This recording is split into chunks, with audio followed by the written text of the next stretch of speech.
Good day, everyone. Today, let's talk about stakeholders and why working with them effectively matters to any organization. First, let me ask you, what is stakeholders? So, stakeholders are the people or group who are affected by or have an interest in a business or in an organization. This includes employees, customers, suppliers, and investors, and also the community or even the government.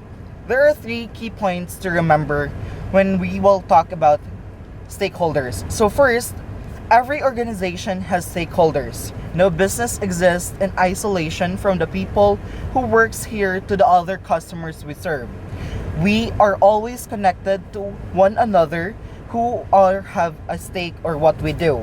Second, is stakeholders influence business success. Their decision and opinions and support the direct impact on our performance. Happy customers buy more, engaged employees work better, effective investors provide funding. When stakeholders are on board, the organization moves forward. The third one is the good relationship lead to better results. When we listen, we communicate clearly and work effectively with stakeholders, we make better decisions. We build trust, reduce conflict, and create solution that benefits everyone. This is how we achieve long-term success. On the other hand, ignoring stakeholder can cause several problems. If we don't consider their needs or concern, we risk misunderstanding or lost trust, damage the reputation, and project failure eventually. To understand further, Shalimar Larwap, take it away. So thank you for that introduction. And now, before we moved on and understand more about stakeholders, let me ask you something. So, have you ever been affected by a decision even if nobody asked for your opinion? So what I mean by this is naamo sa mga sitwasyon in life nga bisag dili ikaw ang nag-decide but still naapektuhan gihapon ka. So for example, sa family. So if your parents decide to move to another place, so bisag dili ikaw ang nag-decide but still you are affected because you need to transfer to school or leave your friends. Second example, even sa classroom. So, if the teacher changes the deadline of the activity, for example, so tanan students maapektuhan even if wala sila gi-consult. So, in simple words, even if you are not the one making the decisions, basta naapektuhan ka sa result, you are part of it. So, kita tanan naka-experience ani, right? And that is exactly what a stakeholder is. So, someone who may not always decide, but is still affected by decisions. So, what are stakeholders? Okay, so in simple terms, sila ang tao nga maapektuhan or makabenefit sa decisions. Now, let's break it down. So, first, they may influence companies' actions. So, some stakeholders have the power to affect decisions. So, for example, ang managers or investors. So, sila ang nag-guide sa direction sa company. Second, they may benefit or be affected by outcomes. So, if the company succeeds, makabenefit sila. But if not, sila po ang maapektuhan. Third, they can be directly or indirectly involved. So, what do you mean by this? Directly means those who are part of the organization. So, for example, employees. And indirect, so those outside but still affected, like the customers or the community.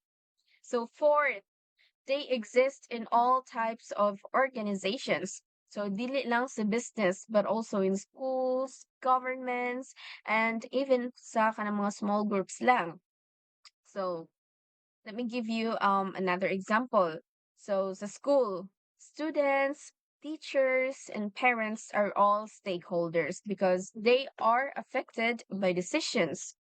So, all in all, stakeholders are people who influence and are affected and have interest in decisions. And now that we clearly understand what stakeholders are, the next question is, what are the different types of stakeholders? To explain that furthermore, let's hear from the next speaker. Thank you. And now that we know what stakeholders are, now let's proceed to the two types of stakeholders. I will briefly discuss them so that we can see who's inside in the organization and who's outside but still affected by what it does. So first is internal stakeholders. So internal stakeholders, these are people who work within the organization, like examples, owners, managers, and employees.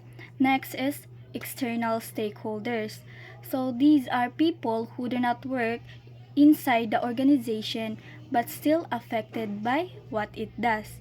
So example, customers, suppliers, and investors. So for deeper discussion on internal stakeholders, I will now hand over the discussion to Hashmeet. So now let's talk about internal stakeholders. So internal stakeholders are the people within the organization who directly participate in its operation and decision making. So from the word internal is naa sa sulod. So within the organization or the company, mga tao nga naa sa sulod sa company.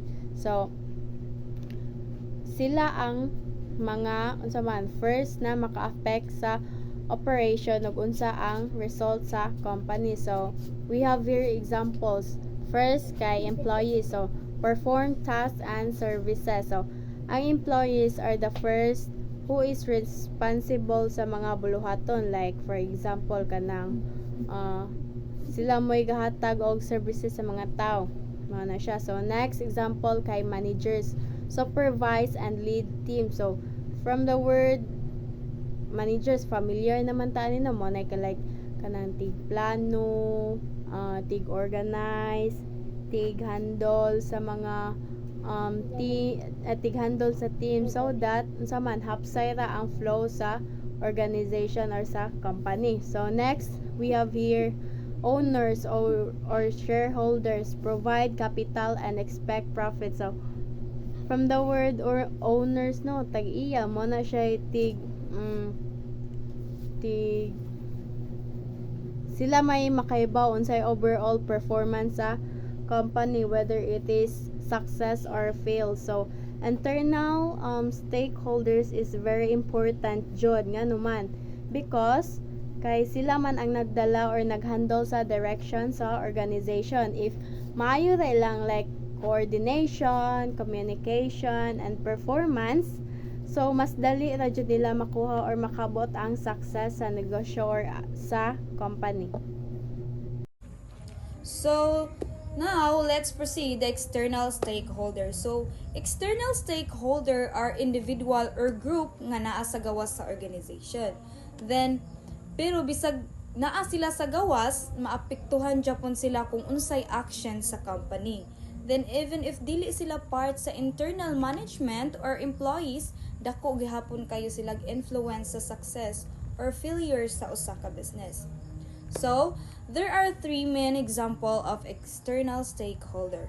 The first one is the customer. So, ang customer mao ang mopalit sa product or services sa business.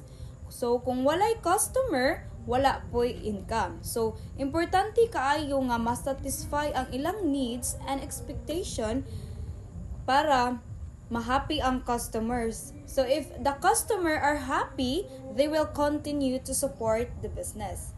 The second one is the supplier. So, ang supplier mao ang naghatag og materials, raw goods, or mga product nga needed sa company. So, for example, ana ang kanang mga restaurant. So, restaurant nga business. So, ang supplier may maghatag og ingredients. So, if ang supplier are reliable, smooth ra ang operation sa business. Pero kung delayed ang supply, maapektuhan jud ang production.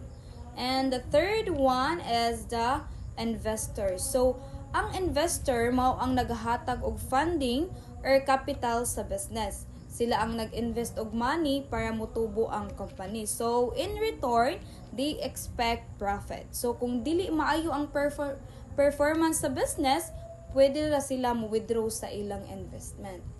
Then, overall, the conclusion is The external stakeholder are very important because their support can determine whether a business grows or fails. So kung supportive ang customers, suppliers, and the investors, mas dako ang tsansa nga ma-success ang company. Pero kung mawala ang ilang trust o support, posible nga malugi ang negosyo. That's all and thank you. So next is the importance of stakeholders. Stakeholders are the people or groups nga naay interest or involvement sa business like owners, employees, customers, suppliers, o even the community. Importante kaayo sila because they help in the growth, stability, o long-term success sa business. First is stakeholders help businesses obtain resources and support.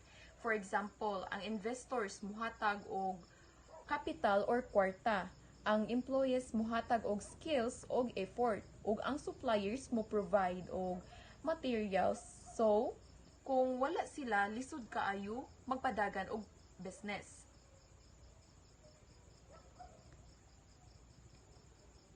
So, second is stakeholders help improve decision making.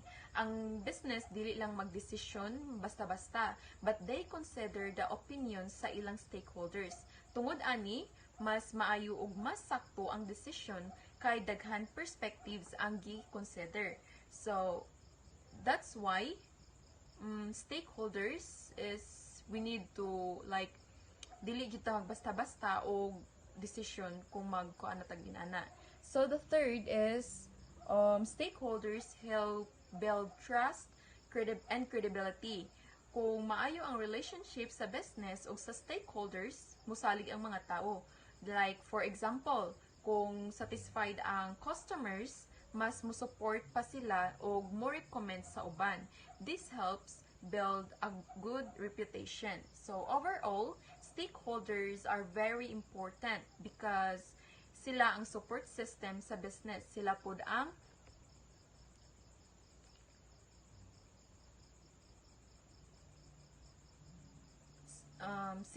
ang makatabang sa business decision og sila ang mag-build og strong trust nga needed for long-term success.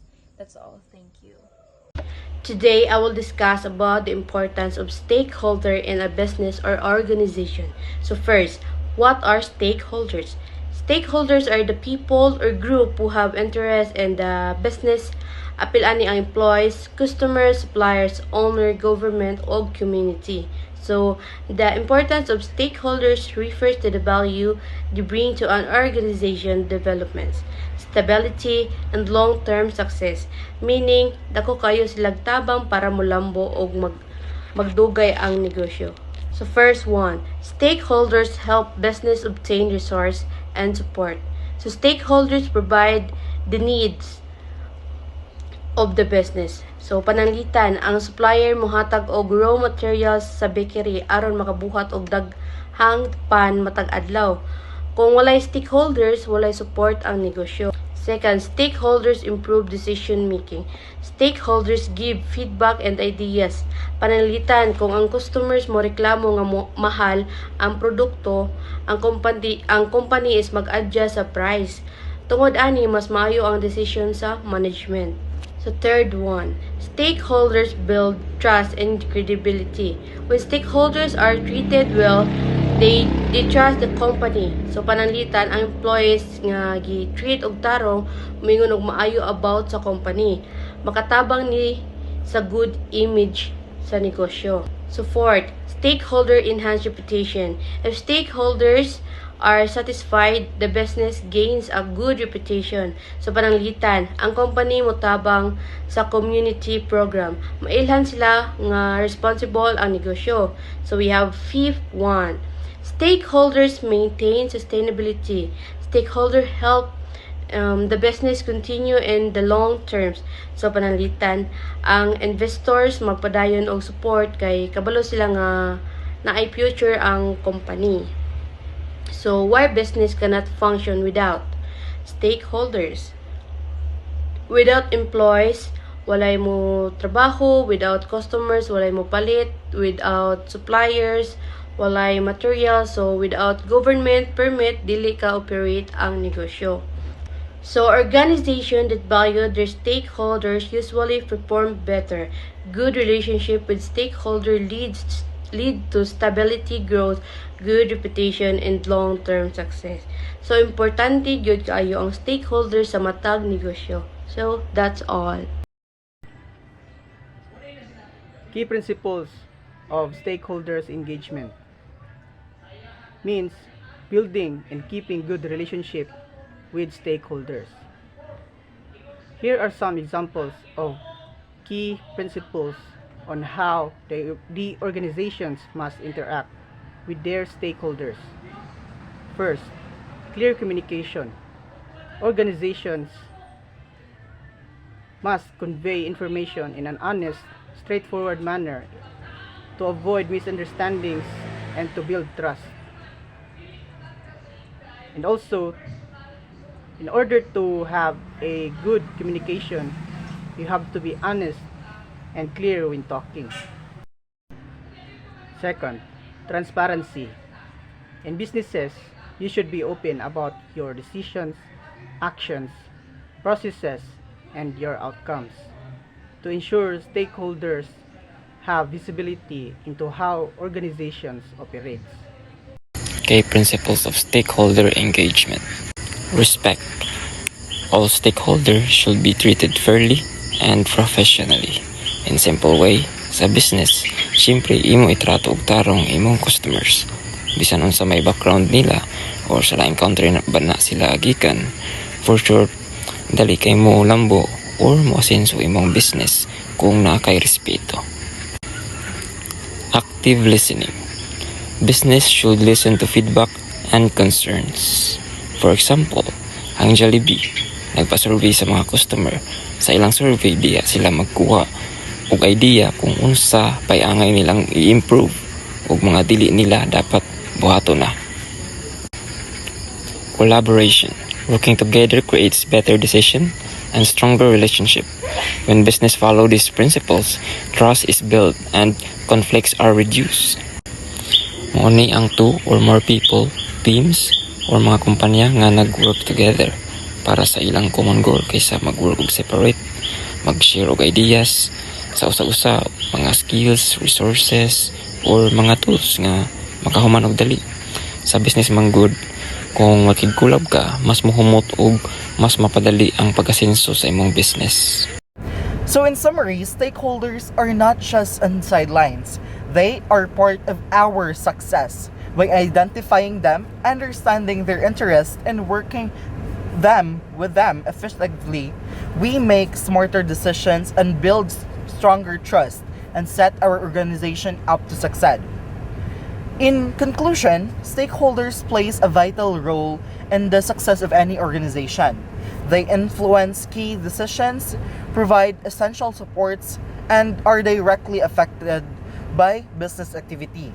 By understanding who our stakeholders and on how they connect to the organization, businesses can make better choices, build stronger relationships, and prevent potential problems. Thank you and have a great day.